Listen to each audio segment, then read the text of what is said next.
Leo maombi ya kudharau amri ya mahakama ambayo ni maombi namba 2445 0 ya mwaka 2025 yaliyofunguliwa na Said Issa na wenzake, ambayo yalikuwa yanawataka wajibu maombi akiwepo makamu mwenyekiti na katibu mkuu pamoja na watendaji wengine wa chama waweze kukamatwa na kufungwa gerezani kwa sababu walikiuka amri ya mahakama ya tarehe 10 Juni mwaka 2025.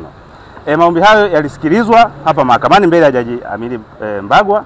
Baada ya kusikilizwa, kwanza tulipeleka mapingamizi manne, na katika mapingamizi hayo manne jaji akatoa amri kwamba yasikilizwe mapingamizi pamoja na hoja za msingi au maombi yenyewe ya msingi. Tukasikilizwa, ilikuwa tarehe 28.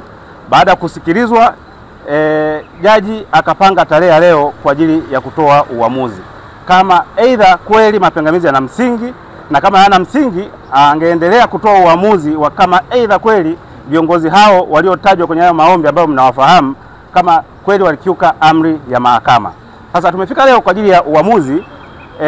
Jaji amesoma uamuzi ambapo kimsingi pingamizi mojawapo ambalo lilikuwa linahusu ukomo wa madai, ambayo ilikuwa tunasema kwamba ili ulete maombi kama haya mahakamani lazima ulete maombi haya ndani ya muda.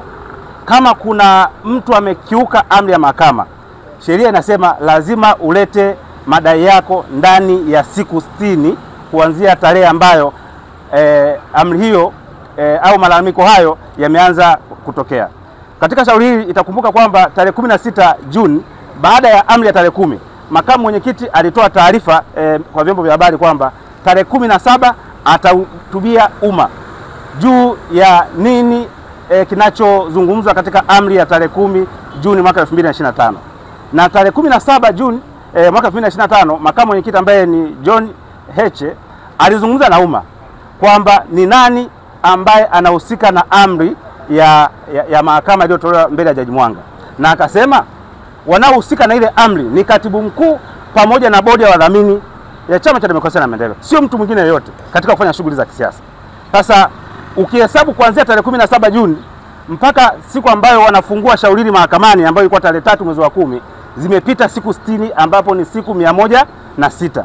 Na sheria inasema ukifungua shauri nje ya muda basi maombi hayo hayako kihalali mahakamani. Na kweli jaji ametupilia mbali maombi hayo bila gharama, na hayo ndio maamuzi ya mahakama yaliyotolewa leo mbele ya Jaji Mbagwa.